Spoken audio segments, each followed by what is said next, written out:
Hello friends, so hope all of you are doing well. Welcome to the part 2 of the video titled as The Wasteland by T.S. Eliot. In today's session we are going to discuss about the second portion of the poem, that is basically a game of chess. The first part of the poem, The Burial of the Dead, has already been discussed, and if you have not watched that video, you can find the link of that video in the I button or in the description. So we highly recommend that if you have not watched that video, then please go ahead and watch that video so that you can have proper clarity regarding this video. So without any further ado, let's move on and start the video. So before we start the video, let's clarify few of the doubts of our students, जिसके बारे में मुझे बहुत सारे mails और बहुत सारे DMs आ रहे हैं स्टूडेंट्स के तरफ से regarding the examinations, the term and examinations, उसको लेके कोई क्लैरिफिकेशन इग्नो ने दिया है या नहीं। तो आप अगर इग्नो का वेबसाइट ठीक से सर्च करोगे तो 30 जुलाई को उन्होंने एक क्लैरिफिकेशन का सर्कुलर अपलोड किया है। उससे पहले भी उन्होंने 16 जुलाई को फाइनल ईयर स्टूडेंट्स या टर्म एंड स्टूडेंट्स के लिए जो एग्ज़ाम्स को सितंबर में कंडक्ट करने वाला नोटिफिकेशन ऑलरेडी अपलोड कर दिया था। कन्फ्यूजन कहाँ पे था दोस्तों? कन्फ्यूजन यहाँ पे था कि इंटरमीडिएट और जो फर्स्ट ईयर स्टूडेंट्स थे या जिनका बैक का पेपर था, उनका थोड़ा बहुत कन्फ्यूजन था कि वो अपने एग्ज़ाम्स कब देने वाले हैं। तो उस बात को तब उन्होंने क्लैरिफाई नहीं किया था, लेकिन 30 जुलाई का जो नोटिफिकेशन है, जो आपको वीडियो में डिस्प्ले हो रहा होगा, वहाँ पे सब कुछ उन्होंने बहुत ही अच्छी तरह से एक्सप्लेन किया है। So first of all final year students के बारे में बात कर लेते हैं। तो उनका कन्फ्यूजन पहले क्लियर हो चुका था जब इग्नो ने 16 जुलाई को वो सर्कुलर निकाला था कि उनका जो एग्ज़ाम्स है, जो टर्म एंड एग्जामिनेशन है for the final year students, that will be conducted in the first week of September 2020। अब regarding the confusion of the first year and the intermediate students की वो लोग अपने एग्जाम्स कब देंगे, तो according to the current circular you can see that the exams are postponed to December 2020। तो ये जो जून का एग्ज़ाम था, जो इंटरमीडिएट स्टूडेंट्स तैयारी कर रहे थे, फर्स्ट ईयर के स्टूडेंट्स तैयारी कर रहे थे, वो अभी पोस्टपोन्ड होकर अभी चला गया है दिसंबर 2020 में। ठीक है। अभी दूसरा जो कन्फ्यूजन था guys, what that was regarding the back papers, कि बैक पेपर्स का क्या होगा। मतलब अगर फाइनल ईयर का कोई स्टूडेंट दे रहा है फाइनल एग्ज़ाम, लेकिन उसका अगर कोई बैक पेपर रह जाता है, दैन उसके बारे में क्या होने वाला है। तो उसको भी बहुत ही अच्छी तरह से क्लियर किया इग्नो ने। उनके हिसाब से क्या होने वाला, if you have registered for the back papers, then you will be allowed to sit for the back papers in the September term and examination itself। इसका मतलब ये निकलता है दोस्तों कि जो बैक पेपर्स के एग्जाम्स है वो भी इग्नो कंडक्ट करने वाले हैं सितंबर को। तो अगर आपने फॉर्म फिलअप किया है तो you don't need to worry, just अपना तैयारी जारी रखिए, and when the time comes, when the वो जब अपना रूटीन निकालेंगे, then you can see that उन्होंने काफ़ी अच्छी तरह से प्लेस किया होगा अपना जो शेड्यूल है, टेंटेटिव जो भी निकलेगा उन लोगों की तरफ से। वी आर जस्ट वेटिंग कि जल्द से जल्द निकलने वाला होगा। And regarding one more thing about that first year students के काफ़ी सारे मैसेजेस आ रहे थे कि will they be promoted to second year। तो इस बात का भी क्लैरिफिकेशन मैं खुद कर देता हूँ। बेसिकली यहाँ पे जो ODL सिस्टम है, open and distance learning system, इसका एक फंडा आपको समझना है कि यहाँ पे जो प्रमोशन है, that is actually not based on the first year या सेमेस्टर मार्क्स। बेसिकली जब री रजिस्ट्रेशन का टाइम आता है, अगर आपने री रजिस्ट्रेशन किया है तो without appearing for the first year exams in itself, you are actually promoted to the next year. ठीक है। अगर आपने री रजिस्ट्रेशन किया है, फिर से आप समझ लो इस बात को, आपने फर्स्ट ईयर के एग्जाम से पहले ही एक्चुअली री रजिस्ट्रेशन का लिंक एक्टिव हो जाता है, और अगर आपने री रजिस्ट्रेशन किया है अगले साल के लिए, then you are promoted, you are already promoted. ठीक है। अभी बस आपको क्या करना है, आपको अगले साल का एग्जाम्स क्लियर करना है और बैक के पेपर जो है वो भी क्लियर करना है। ठीक है ना। So I hope you have understood the entire process of the exams that will be conducted in the coming months। जो सितंबर में टर्म एंड एग्जामिनेशंस होने वाला है, that will be conducted for the final year students, and दिसंबर में जो होने वाला है, that are the postponed exams of the June term and examinations, and back papers भी आप अगर फाइनल ईयर का स्टूडेंट हो, आप जून को सितंबर को दे सकते हो। और अगर आपको ये सब सर्कुलर पढ़ने के बाद भी कोई कन्फ्यूजन रह जाता है, तो आप कमेंट सेक्शन में जाके कमेंट कर सकते हो अपना doubt. I definitely try to clear it up, और डिस्क्रिप्शन में मैंने वो सर्कुलर का लिंक भी डाल दिया है। तो अगर आपको और कोई डाउट है तो आप वो सर्कुलर डाउनलोड करके भी खुद देख सकते हो एक बार। Now let's start on the video without wasting any further time. So basically game of chess is a second part of the poem The Wasteland। Total इसके 5 सेक्शन हैं। तो आज के सेशन में हम लोग लाइन बाय लाइन डिस्कस करने वाले हैं इस सेकंड सेक्शन को, जो basically a game of chess है। और ये जो नाम है दोस्तों, ये जो टाइटल है, basically it's taken from the allusion of Thomas Middleton's play a game at chess. So that's the reference of the title here. ये जो एंटायर सेक्शन है इसके बारे में समझ लेते हैं कि this section revolves around two scenes basically.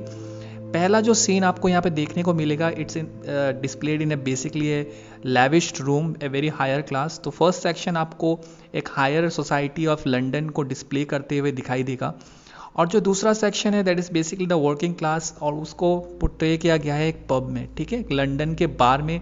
Second जो सीन आने वाला है इस पोएम में उसको डिस्कस किया गया है, ठीक है। The two women of this section of the poem represent the two sides of modern sexuality. While one side of this sexuality is a dry, barren interchange, inseparable from neurosis and self-destruction, the other side of this sexuality is associated with a lack of culture and rapid aging. So this poem starts with a line, "The chairs is set in like a burnished throne." Guys basically यहाँ पे जो पहली lady है जिसके बारे में मैंने starting में बताया था उसी के बारे में डिस्कस किया जा रहा है, the one who belongs to the higher class, और उसका जो लैविश रूम है बेसिकली उसको पोर्ट्रे किया जा रहा है। तो पहला ये जो इंट्रोडक्शन है वहाँ पे दिखाया जा रहा है कि उसका जो चेयर है that is almost like a burnish throne. अभी जो बर्निश थ्रोन का रेफरेंस है that is also taken from Shakespeare's Antonio's and Cleopatra's allusion. तो यहाँ पे आपको देखने को मिलेगा कि T S. Eliot has borrowed lot of allusions from other eminent authors work. Glowed on the marble, ठीक है, जो थ्रोन है उसका इतना ही ज़्यादा वो ग्लो कर रहा है कि that glow can be seen on the marble, ठीक है। अभी मार्बल का रेफरेंस ये फ्लोर से भी आप ले सकते हो कि that floor is so well polished कि उस थ्रोन का रिफ्लेक्शन वहाँ पे देख सकते हैं आप। Where the glass held up by standards wrote with fruited vines from which a golden cupidon peeped out. यहाँ पे ये बताया जा रहा है दोस्तों, पहले रूट का मतलब समझ लेते हैं। रूट का मतलब होता है कोई चीज़ जो मेटल का बना हो या मेटल से बनाया गया हो, बीटन आउट और शेप्ड बाय हैमरिंग। तो वहाँ पे जो सजावटें हैं, जो यूटेंसिल्स है basically that is made out of metal and it is very beautifully capped with fruited vines. वहाँ पे जो सजावटें हैं वो फ्रूटेड वाइन्स की तरह है। From which a golden Cupidon peeped out. अब क्यूपिडन जो है यहाँ पे बेसिकली क्यूपिडन में भी रेफर टू क्यूपिड, ठीक है। क्यूपिड कौन थे? A god of classical mythology. Basically Cupid is also known as a god of love and उनको क्यूपिडन फ्रेंच में बोला जाता है, ठीक है। Another hid his eyes behind his wing. Now we have to understand one thing here. जो यहाँ पे क्यूपिड का रेफरेंस किया गया है, so it has been not been explained that cupid एक पोर्ट्रेट में है या it's actually a statue here.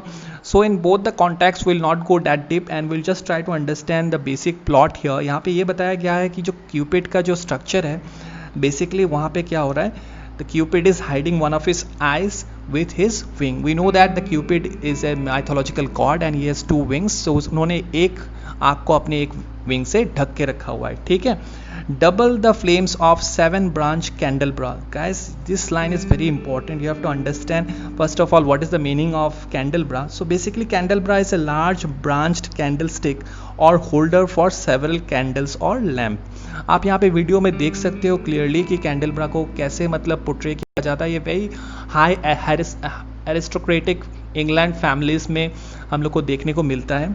And यहाँ पे जो रेफरेंस किया गया है बेसिकली इट्स अ 7-branch कैंडलब्रा। तो यहाँ पे 7 कैंडल्स को एक साथ आप जला सकते हो and you can understand with this in itself कि अगर आप 7 कैंडल्स को एक साथ जलाओगे तो हाउ वहाँ पे जो घर में जो उजाला होगा वो कितना ज़्यादा ग्लोरीफाई करेगा रूम को एंड कितना ज़्यादा खूबसूरत लगेगा। तो एग्जैक्टली वही सिचुएशन है यहाँ पे। अगला लाइन अगर पढ़ते हैं, reflecting light upon the table as the glitter of our jewels rose to meet it.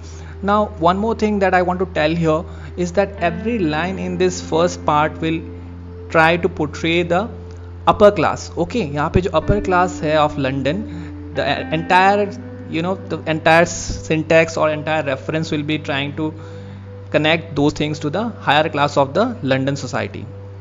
So basically जो 7-branch candelabra है उसका जो रोशनी है that is complementing the reflection of the jewels that is present in the room. इस 2 line का मतलब ये है। So from next line देखते हैं, from satin cases poured in rich profusion. तो profusion का मतलब है abundance और large quantity of something.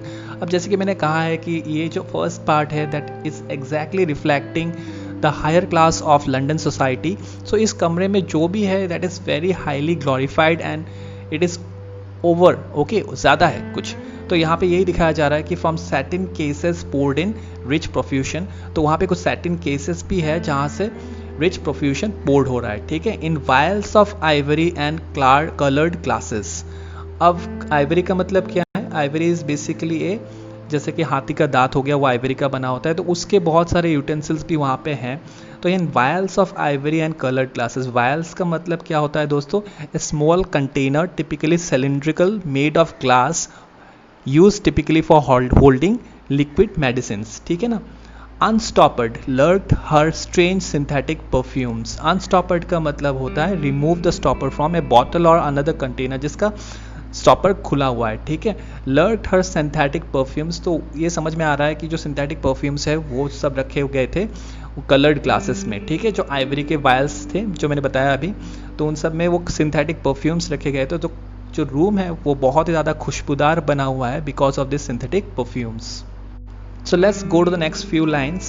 Unguent, powdered or liquid, troubled, confused, and drowned the sense in odors. Stirred by the air that freshened from the window, these ascended in flattening the prolonged candle flames. दोस्तों unguent का जो मतलब है उसका मतलब है a soft, greasy और viscous substance used as ointment, ठीक है। यहाँ पे उससे पहले बताया गया था about the synthetic perfumes, तो उसको यही बताया गया था, इस रेफरेंस में लिया गया है कि वो पाउडर फॉर्म में भी हो सकता है, लिक्विड फॉर्म में भी हो सकता है, या ग्रीजी सब्सटेंस के फॉर्म में भी हो सकता है, और उस ग्रीजी सब्सटेंस को हम लोग क्या बोलते हैं? अनजुएंट बोलते हैं, ठीक है। तो जैसे कि मैंने बताया कि क्योंकि ये सिंथेटिक परफ्यूम्स रखे गए हैं कुछ कलर्ड ग्लासेस में, तो उसी के वजह से जो पूरा घर है बहुत ही ज़्यादा खुशबूदार है, ठीक है। और इस अगले लाइन में that fashion from the window, इससे ये भी समझ में आ रहा है कि उस घर में एक खूबसूरत विंडो भी है, जिसके वजह से क्या हो रहा है, वो जो खुशबू है जो इन वायल से निकल रहे हैं that is ascended, okay. Ascended का मतलब है टू गो अप और क्लाइम, और डिसेंडेड का मतलब होता है टू गो डाउन, ठीक है। तो वो खुशबू ऊपर की तरफ जा रहे हैं। In flattening the prolong candle flames, अब जबकि खिड़की है वहाँ पे और खिड़की खुला हुआ है, तो वहाँ से जो हवा आ रहा है उसके वजह से क्या हो रहा है कि जो कैंडल्स के जो फ्लेम्स है दैट इज बीइंग फ्लैटेंड, ठीक है, उनको मतलब ठीक ठाक जलने से थोड़ा दिक्कत हो रहा है, दैट इज फ्लैटेंड, ठीक है। Flung the smoke into the laquearia, stirring the pattern on the coffered ceiling, huge seawood fed with copper, burned green and orange, framed by the colored stone. So दोस्तों, जब भी मैंने कोई भी poem British poetry से discuss किया है इस चैनल में, आई हैव ऑलवेज मैंशन कि आपको इस पेपर को अगर क्रैक करना है, you have to remember some key words here. Basically the key word helps you to connect the particular piece to a particular poem, ठीक है। तो यहाँ पे जो वर्ड यहाँ पे हम लोग को देखने को मिल रहा है इस लाइन में, flung their smoke into the laquearia, इस वर्ड को आप ठीक से पढ़ो और इसका मतलब भी समझना बहुत ज़रूरी है। लिक्वेरिया का मतलब है एक सीलिंग, ठीक है, जो बहुत ही सुंदर तरीके से डेकोरेटेड है, आपको वीडियो में दिख रहा होगा। तो यहाँ पे जो ये कैंडल्स हैं, कैंडल्स का जो स्मोक है वो खिड़की के जो हवा आ रहा है खिड़की से, उसके वजह से वो लिक्वेरिया तक जा रहा था, वो सीलिंग तक वो स्मोक जा रहा था, ठीक है। Stirring the pattern on the coffered ceiling, अब कॉफर्ड सीलिंग का वही है, a particular architecture is a series of sunken panels in the shape of square, rectangle और ऑक्टागन इन ए सीलिंग।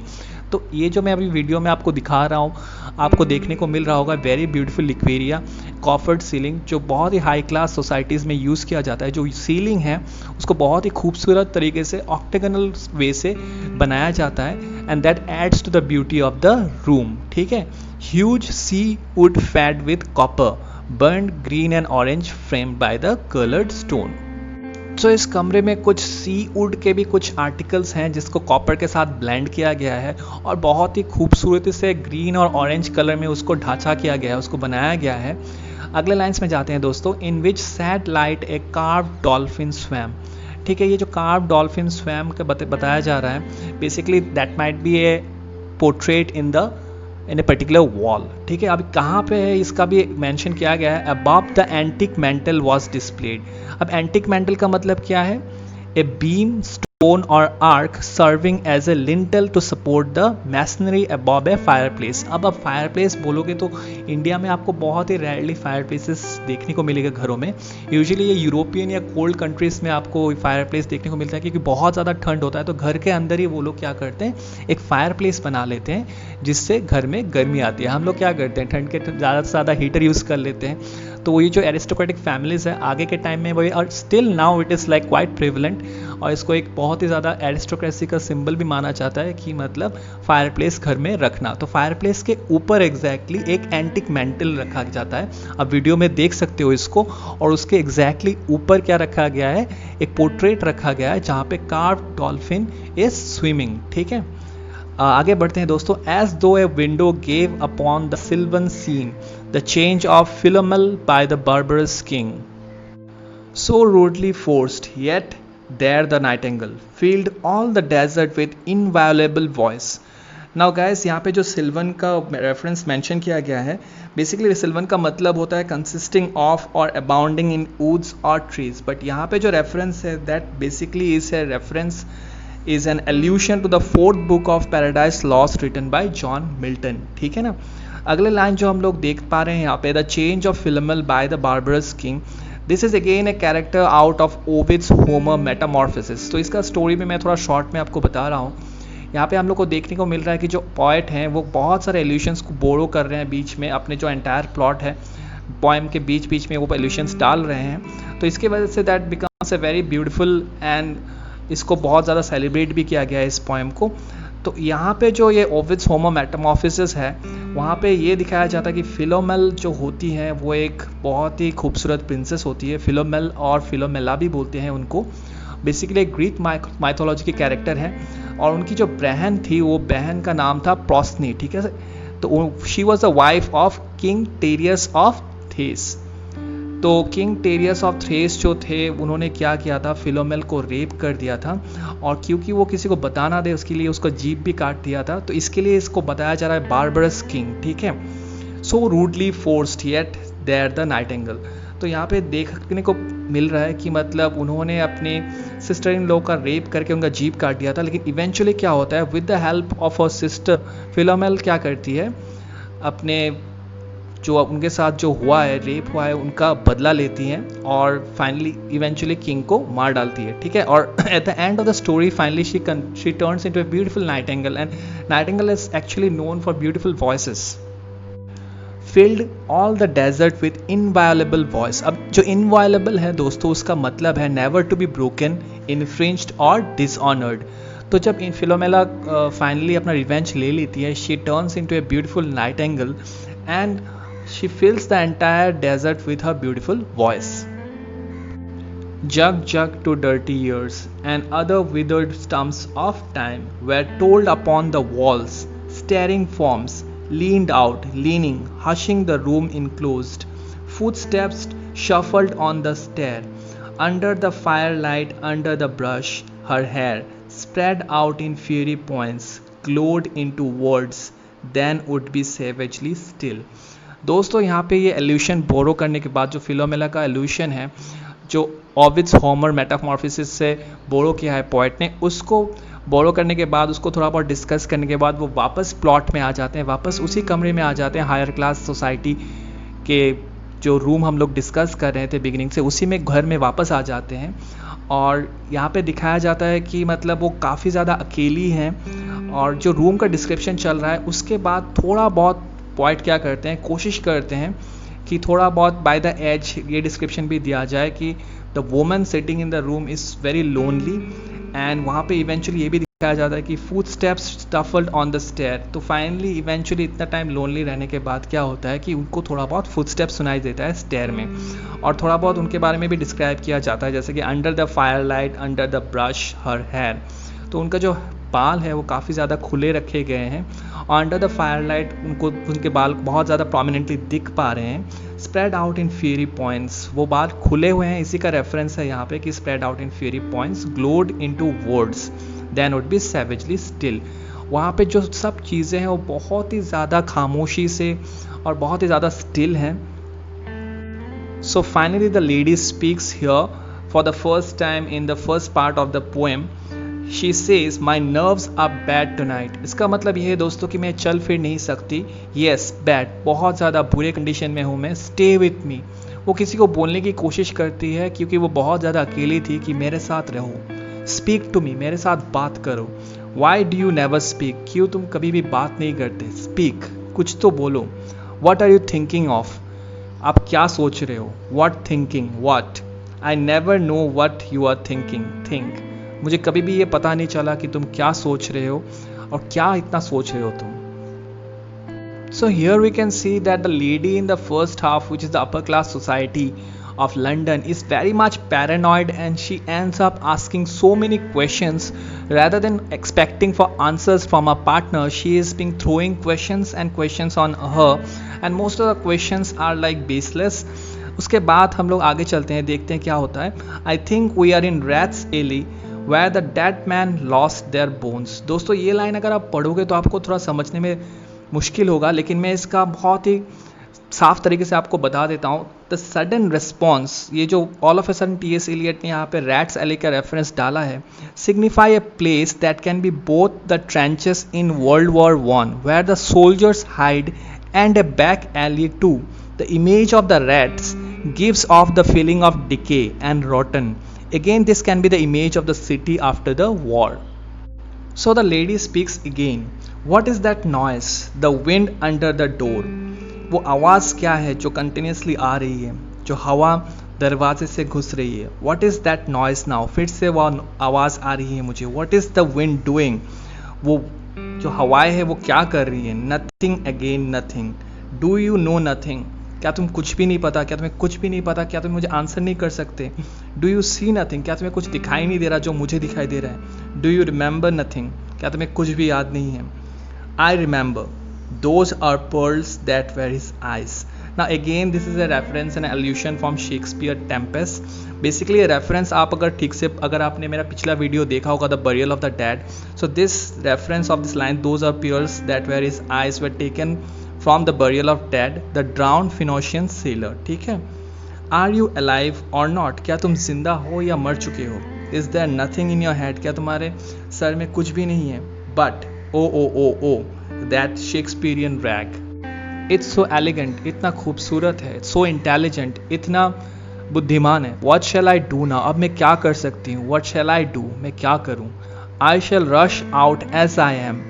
मैं जैसी भी हूँ मुझे बाहर निकलना चाहिए. And walk the street, मुझे रस्तों में वापस जाना चाहिए. With my hair down, मेरे बाल जो खुले हैं वैसे ही मुझे बाहर निकल जाना चाहिए. What shall we do tomorrow? कल क्या करना है? And what shall we ever do? हम लोग क्या कर सकते हैं फ्यूचर में भी? The hot water at 10, and if it rains, a closed car at 4, and we shall play a game of chess, pressing lidless eyes and waiting for a knock upon the door. So finally the lady, after asking so many baseless questions, she ends up her entire conversation by saying कि अभी हमें एक game of chess खेलना चाहिए और तब तक खेलना चाहिए जब तक दरवाजे पे कोई आ नहीं जाता.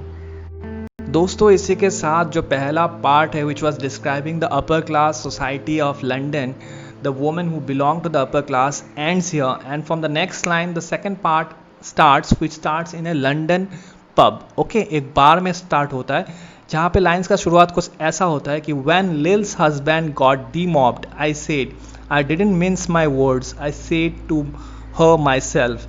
यहाँ पे दो लेडीज़ बैठ के डिस्कस कर रही होती है, बेसिकली गॉसिपिंग कर रही होती है. यहाँ पे लिल का रेफरेंस दिया गया है. तो बेसिकली लिल एक औरत होती है जिसका हस्बैंड आर्मी में होता है, and he got demob basically like decommissioned. वो डीकमीशन होकर आर्मी से वापस घर आ रहे होते हैं. हरी अप प्लीज़ इट्स टाइम. तो ये जो लाइन है ये बार टेंडर बोल रहा होता है उन दो लेडी को कि मतलब वो काफ़ी ज़्यादा टाइम हो चुका होता है और बार को बंद करने का टाइम आ चुका होता है, लेकिन जो दो लेडीज़ हैं वो स्टिल गॉसिप कर रही होती है अबाउट लिल एंड हर हस्बैंड. तो वो बार टेंडर आके उनको रिमाइंड करते हैं कि टाइम हो चुका है, आप लोग अपना ये ख़त्म करो और आप जाओ यहाँ से. लेकिन वो लेडीज़ उस बार टेंडर को इग्नोर कर देते हैं. Now Albert's coming back. Albert वही बंदा है जो लिल का हस्बैंड होता है, वो डीकमीशन होकर वापस आ रहा होता है. Make your self A bit smart.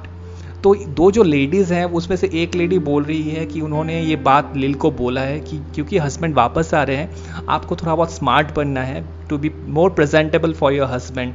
He will want to know what you have done with that money he gave you. जो आर्मी में जाने से पहले, जंग में जाने से पहले हस्बैंड एल्बर्ट ने अपने वाइफ लिल को कुछ पैसे दिए थे, तो वो जानने की कोशिश ज़रूर करेगा कि उस पैसे का इस्तेमाल लिल ने कैसे किया है.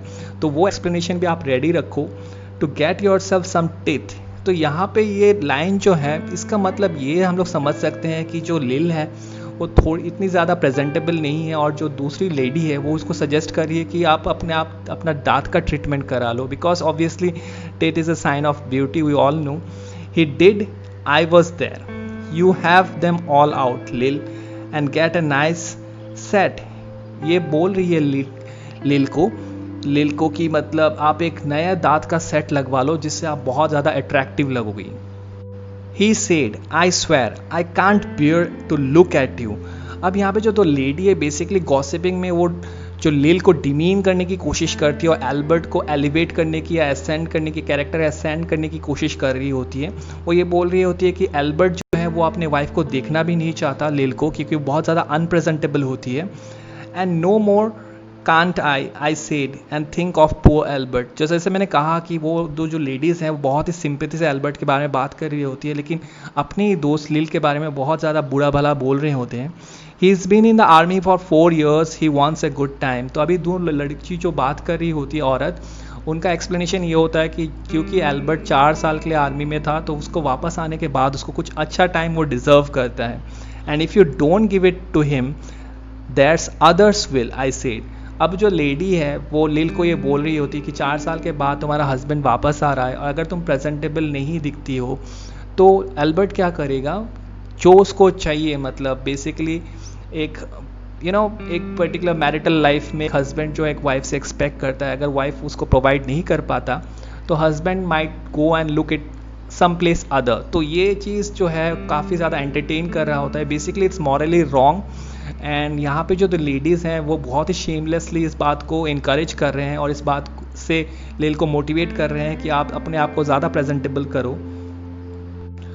ओ is that, she said, something oh that, I said, then I will know who to thank, she said, and give me a straight look.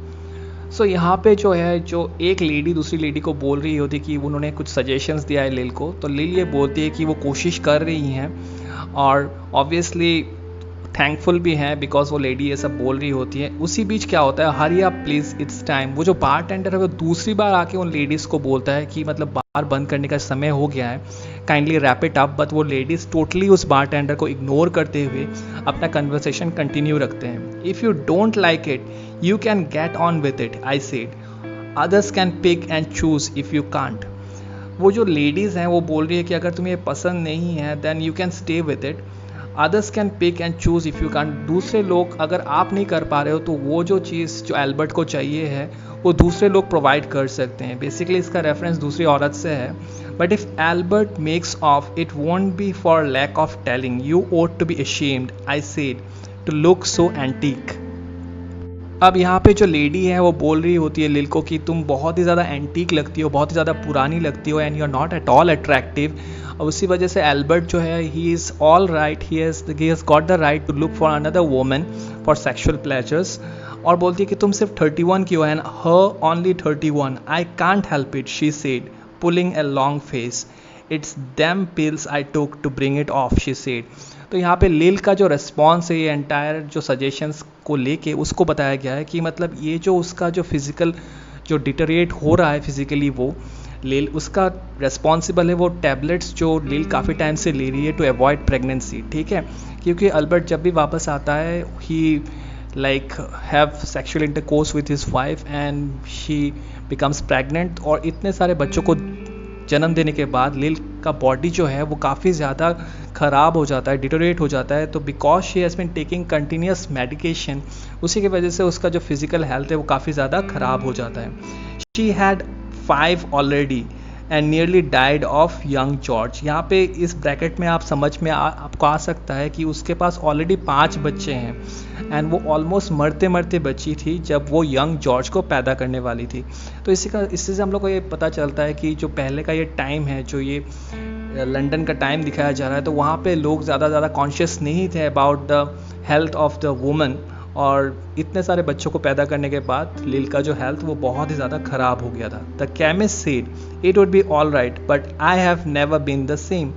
जो केमिस्ट है, जो डॉक्टर है, वो बोलता है, वो सजेस्ट किया था लिल को कि मतलब कुछ नहीं होगा, आप ठीक हो जाओगे. लेकिन लिल को खुद ये फिजिकली पता था कि वो कभी भी सेम नहीं थी इतने बच्चों को पैदा करने के बाद. You are a proper fool, I said. So Lil का रिस्पॉन्स सुनने के बाद जो लेडी है जो उसको ये सजेशन दे रही होती है वो बोलती है कि तुम एक नंबर की बेवकूफ़ हो. Well if Albert won't leave you alone there it is I said what you get married for if you don't want children. अगर तुम्हें बच्चे नहीं चाहिए तो तुमने शादी क्यों किया है. बहुत ही ज़्यादा एब्सर्ड कमेंट है, आई नो गाइस. ये मतलब दिखाता है कि कितना ज़्यादा ऑर्थोडॉक्स मेंटालिटी था उस टाइम पे. और इसी को मतलब ये जो सोसाइटल नेगेटिव्स है कौन से इसी को डिस्प्ले किया है बहुत ही खूबसूरती से. यहाँ पे जो लेडी है वो ये बोल रही है कि अगर तुम्हें बच्चे नहीं चाहिए तो तुमने शादी क्यों किया. तो आप इसी से सोच सकते हो कि मेंटालिटी कितना ज़्यादा डाउन ट्रोडन है. ठीक है, hurry up please it's time. तो यहाँ पे थर्ड टाइम बारटेंडर आके फिर से उन लेडी को इंटरप्ट करते हैं और बोलते हैं कि मतलब टाइम हो गया, आप काइंडली रैप अप करो और यहाँ से निकलो, बार को बंद करने का समय हो गया था. बट एज यूजुअल क्या होता है, लेडीज़ इग्नोर कर देती है उनको. और well that Sunday Albert was home, they had a hot gammon and they had asked me in to dinner to get the beauty of it hot.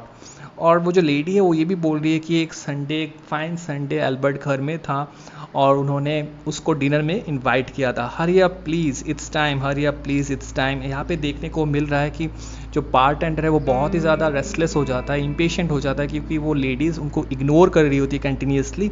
And eventually वो क्या करता है, वो कंटिन्यूसली बोलता है 2 बार hurry up please it's time, hurry up please it's time, क्योंकि bar बंद करने का समय हो गया है. तो उसी के चलते क्या होता है, फाइनली यहाँ पे इस पार्ट का कंक्लूजन आता है with this lines: good night bill, good night love, good night me, good night tata, good night, good night, good night ladies, good night sweet ladies, good night, good night.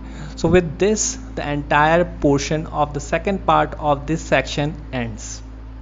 So this is the video guys, hope you have got some insight regarding the second section of the poem The Wasteland, a game of chess by T.S. Eliot. In case if you have any other doubt regarding this part or any other literary work, do feel free to comment below in the comment section.